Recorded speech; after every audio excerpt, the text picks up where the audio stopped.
DP Uniyal जी हैं जो organising secretary हैं विश्व विज्ञान और प्रौद्योगिकी सम्मेलन के और science Congress state science conference के, और साथ ही जॉइंट डायरेक्टर भी हैं हमारी यूपॉस में। आपके बगल में बैठे हैं प्रहलाद अधिकारी जी जो कोऑर्डिनेटर हैं, हमारे ऑर्गेनाइजिंग सेक्रेटरी हैं WSDM world summit on disaster management 2025 के। मेरे बगल में पुनीत सिंह जी हैं जो यूकॉस से हमारा प्रबंधन और काफी चीजें देखते हैं। मैं स्वयं अमित पोखरियाल, प्रबंधक जनसंपर्क यूकॉस। सबसे पहले मैं अच्छा सीधा सर को ही दे रहा हूँ। सर आपको इसकी विस्तृत जानकारी देंगे पूरे कार्यक्रम की, प्रोफेसर पंत जी। शुरू करें? हाँ जी, देखिए आपका बहुत बहुत स्वागत है सभी मित्रों का, और इसलिए भी विशेष रूप से स्वागत है कि जिस चीज को आप ये आगे जाने वाली है और पूरे विश्व पटल पर जाने वाली है, ये बहुत ही महत्वपूर्ण पहल है जो राज्य सरकार के द्वारा, और जिसको लगातार इस बात को हम लोग कह रहे हैं कि साइंस एंड टेक्नोलॉजी आधारित क्या क्लाइमेट चेंज के लिए, क्या आपदा प्रबंधन के लिए क्या कुछ हो सकता है, उसके बारे में बात करने के लिए एक तो विश्व पटल पर पूरे के पूरा एक ये बड़ा वैश्विक सम्मेलन होने जा रहा है, और साथ साथ में हम प्रतिवर्ष आयोजन करते हैं अपनी जो राज्य की साइंस एंड टेक्नोलॉजी कॉन्फ्रेंस है उसका आयोजन करते हैं। तो ये इस बार एक नहीं है, दो चीजें साथ साथ हम करने जा रहे हैं। 28 से 30 तारीख तक है और देवभूमि देहरादून में इसका आयोजन हो रहा है, और ग्राफिकेरा का जो कन्वेंशन सेंटर है, जो सिल्वर जुबली कन्वेंशन सेंटर है, वहाँ इसका आयोजन है। 28 से 30 बड़ा महत्वपूर्ण है। ये कई बार पूछा जाता है कि इन्हीं तिथियों को इसका आयोजन क्यों किया जा रहा है, क्लाइमेट चेंज के लिहाज से या डिजास्टर मैनेजमेंट के लिहाज से। ये इसका आयोजन इसलिए किया जा रहा है क्योंकि 28 तारीख को नवंबर, आपको ये तिथि याद होगी, 2 वर्ष पूर्व इसी तिथि को सिलक्यारा में, जो हमारे उत्तर काशी में 41 श्रमिक भाई जिस तरह से 17 दिन तक टनल में थे, और 28 नवंबर को लगभग 4 साढ़े 4 बजे, क्योंकि आपसे बेहतर उसको कौन समझ सकता है, आप सभी लोग उससे जुड़े हुए थे, लगभग उसी समय हम इसका इनॉग्रेशन भी है, और 28 तारीख को इसीलिए हम इसका आयोजन करके पूरे विश्व समुदाय को ये संदेश भी देना चाहते हैं कि जो कई हमारी आपदा भी आएंगी, लेकिन उसके जो समाधान है वो यहाँ से संभव होते हैं। इसलिए इसका आयोजन 28 तारीख से किया जा रहा है, 28 तारीख से 30 तारीख तक किया जा रहा है। इसके साथ ही एक और महत्वपूर्ण बात यह है कि हमारा जो राज्य का साइंस टेक्नोलॉजी जो कॉन्फ्रेंस होती है वो बड़ी महत्वपूर्ण है। आपको बड़ा आनंद आएगा जान के, पहली बार उसमें IPL की तर्ज पे प्रीमियर लीग होने जा रही है साइंस एंड टेक्नोलॉजी। राज्य के 95 ब्लॉक से हमारे छात्र छात्राएं हैं, उनकी टीम में आजकल भी, इस बीच में भी आप अलग अलग जगह से आप के समाचार पत्रों में हम लोग लगातार देखते हैं, ब्लॉक से होता हुआ 13 टीम यहाँ आ रही है बच्चों की, और जिनके बीच में प्रीमियर लीग में कंपटीशन हो रहा है, और उसमें से कोई कुछ टीम विजेता होंगी, कप उठाएंगी, लेकिन वो क्लाइमेट चेंज एक्शन और जो प्रिपेयर्डनेस है, डिजास्टर प्रिपेयर्डनेस पे, इस पे आधारित ये पूरा का पूरा है। तो ये अपने आप में महत्वपूर्ण है जो हम अपनी साइंस एंड टेक्नोलॉजी कॉन्फ्रेंस में करने जा रहे हैं। इसका मतलब ये है कि वो बिल्कुल ग्रासरूट से हमारे लोग आ रहे हैं। इसी तरह से हमारे इस देहरादून में, जैसे कल NIVH में हुआ, हिमज्योति में हुआ, तमाम विश्वविद्यालयों में, कॉलेजेस में, स्कूल्स में हम लोग DRR की बात कर रहे हैं। अगर कोई चीज होती है, डिजास्टर होता है,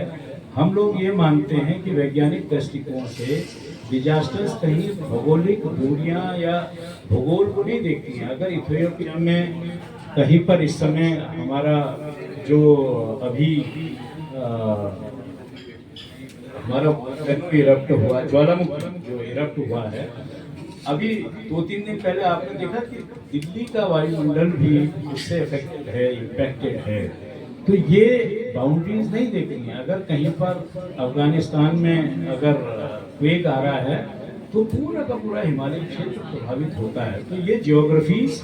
को नहीं देखता, इसलिए हम ये बात कर रहे हैं इसमें कि strengthening international cooperation for building resilient community, जिसकी हम लोग बात कर रहे हैं कि हमको पूरी की पूरी दुनिया को ये बात और ये बतानी होगी कि हमको रेजिलिएंट कम्युनिटीज बनानी है, समुदाय को तैयार करना होगा। इसीलिए इसमें हम लोगों ने, हम चाहे विद्यार्थियों के बीच में, चाहे कल एसएचजीज के साथ भी बात हो रही थी, महिला समूहों के साथ में भी बात हो रही थी,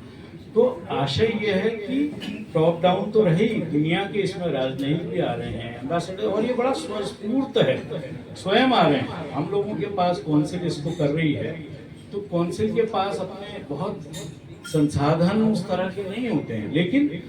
आशय ये है, और साइंस एंड टेक्नोलॉजी इसको क्यों कर रहा है, इसका आशय ये है कि पोस्ट डिजास्टर को हम बहुत सी बातें करते हैं कि अगर हमारा नुकसान होता है, लोग उसमें हताहत होते हैं, तो उनको निकालने का काम तो एक चीज है, लेकिन अगर हम उससे पहले पूर्वानुमान कर लें, साइंस एंड टेक्नोलॉजी का इस्तेमाल करके, चाहे वो स्पेस टेक्नोलॉजी हो, चाहे रडार हो, चाहे सेंसर्स हों, चाहे एआई बेस्ड मॉडलिंग हो, इन तमाम चीज़ों को करके, जैसे आपको पता है आज साइक्लोन से उतना नुकसान नहीं होता है क्योंकि पूर्वानुमान होता है, हम उनको अर्ली वार्निंग देते हैं और मछुआरे भी अपनी जान बचाते हैं, लोगों की संपत्ति का भी जो नुकसान होता है वो कम होने लगा है क्योंकि हम इसको करते हैं, वहाँ पर साइंस एंड टेक्नोलॉजी का इस्तेमाल है। बात यह है कि जो आप, क्योंकि आप सभी मित्र, इस बात से मुझे बहुत अच्छा लगता है, media has been very very responsible, और मैं इस मंच के माध्यम से यहाँ से ना आप लोगों को धन्यवाद भी देता हूँ, क्योंकि जिस तरह की साइंस टेक्नोलॉजी की आप लोग कवरेज देते हैं और जितनी चीज़ें हैं, मैं समझता हूँ, और मैं कई बार इसके लिए बड़ा हृदय से आपको धन्यवाद देता हूँ। I am so full of gratitude कि आप लोग उस बात को पढ़ते हैं, बिटवीन द लाइन समझते हैं कि किस तरह से हम लोग उसके लिए आगे बढ़ रहे हैं।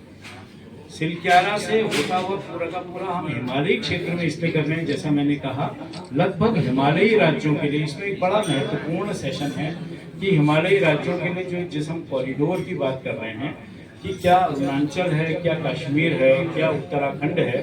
तो हमारे पास किस तरह का समन्वय होना चाहिए। माननीय मुख्यमंत्री जी ने वो लगातार इस बात को उनकी तरफ से आया है, राज्य सरकार की तरफ से आया है कि जो बेस्ट प्रैक्टिस है हिमालयन राज्यों में, उसको हमको आगे लाना चाहिए, उसकी बात करनी चाहिए, किस तरह से हम कर सकते हैं, प्लेटफॉर्म क्या होगा। तो ये प्लेटफॉर्म तैयार करने का ही है, तो दुनिया के तो ही, लेकिन वहाँ पर भी दुनिया में अलग अलग, चाहे इसमें नेपाल से हैं, भूटान से हैं, बांग्लादेश से, नेबरिंग कंट्रीज से भी हमारे पास बहुत से लोग हैं जो विशेषज्ञ हैं, जो साइंटिफिक इंस्टीट्यूशन से जुड़े हुए और दिल से जुड़े बड़े पैशनेट लोग हैं। ये भी प्रार्थना कर रहा हूँ कि आप लोग 28 से 30 तक ना आप इसमें आइएगा। जो कमाल की एग्जीबिशन है, डीआरडीओ ने अपने अधिकारी जी कितने लगा दिए हैं। आप हमारे ऑर्गेनाइजिंग सेक्रेटरी हैं, बॉम्बे में रहते हैं, लेकिन पिछले साल भर से लगातार लग के ये कोशिश है कि हिमालय में हो, उसके लिए लगातार कार्य कर रहे हैं। डीआरडीओ से लेके, इसरो से लेके, कौन CDRI जो पोजीशन है डिजास्टर इंफ्रास्ट्रक्चर 57 कंट्रीज का, वो लोग यहाँ आ रहे हैं, बात कर रहे हैं। इसी तरह से डॉक्टर DP उनियाल हैं जो ज्वाइंट डायरेक्टर हैं हमारे, जो हमारी राज्य की साइंस एंड टेक्नोलॉजी कॉन्फ्रेंस है उसको देख रहे हैं, उसमें भी ये वाला जो टॉपिक है इसको लिया गया है। इसी तरह से हमारे पास इसमें चाहे चीफ ऑफ स्टेम हो, आर्म फोर्सेस का एक बड़ा अच्छा इसमें सेशन है। एक सेशन इसमें है कि जिसमें महिलाओं के लिए पावर ऑफ वुमेन, क्योंकि महिलाएं अफेक्टेड होती हैं, डिजास्टर हो, क्लाइमेट इंड्यूस्ड डिजास्टर्स हो या ट्रैफिक डिजास्टर हो, तो जैसे क्राउड मैनेजमेंट के लिए हमारे पास इंडिया फाउंडेशन इसको करवा रहा है। तो आप लोगों से हम ये शेयर करेंगे, लेकिन बड़ी बात क्या होने जा रही है कि हम लोग रोज डिजास्टर्स की बात करते हैं, आज कम से कम हम डिजास्टर या क्लाइमेट इंड्यूस्ड जो सॉल्यूशंस हैं, समाधान है, उसकी बात करें। और मैं बड़ा आशान्वित हूँ और इसलिए हम लोग इसको कर रहे हैं, और मैं इसको इमोशनली भी मेरा इस बात के लिए कनेक्ट है कि 2, 4, 5 साल में जिस तरह हम डावोस की बात करते हैं, वर्ल्ड इकोनॉमिक फोरम की बात करते हैं, क्या क्लाइमेट चेंज के लिए, क्या डिजास्टर मैनेजमेंट के लिए देहरादून या उत्तराखंड क्या इसके लिए तैयार हो पाएगा? क्या एक बड़ी चीज हो पाएगी? इन बिंदुओं को लेके हम इसका आयोजन कर रहे हैं। 50 से ज़्यादा कंट्रीज के लोग, देशों के लोग जो इसमें आ रहे हैं, जुड़ रहे हैं, वो लोग तो हैं ही। उसके अलावा जैसा मैंने आपको बताया कि देश भर के विभिन्न प्रांतों से होते हुए, हिमालयी राज्यों से होते हुए, उत्तराखंड के कोने कोने से लोग होते हुए, तो कुल मिला के ये एक लोगों का जुड़ा हुआ साइंस और टेक्नोलॉजी तो एक इसका वर्टिकल है, उससे जुड़ा हुआ इसमें बातें की जानी हैं। आप सब लोग इसमें आइएगा और आपको आनंद आएगा।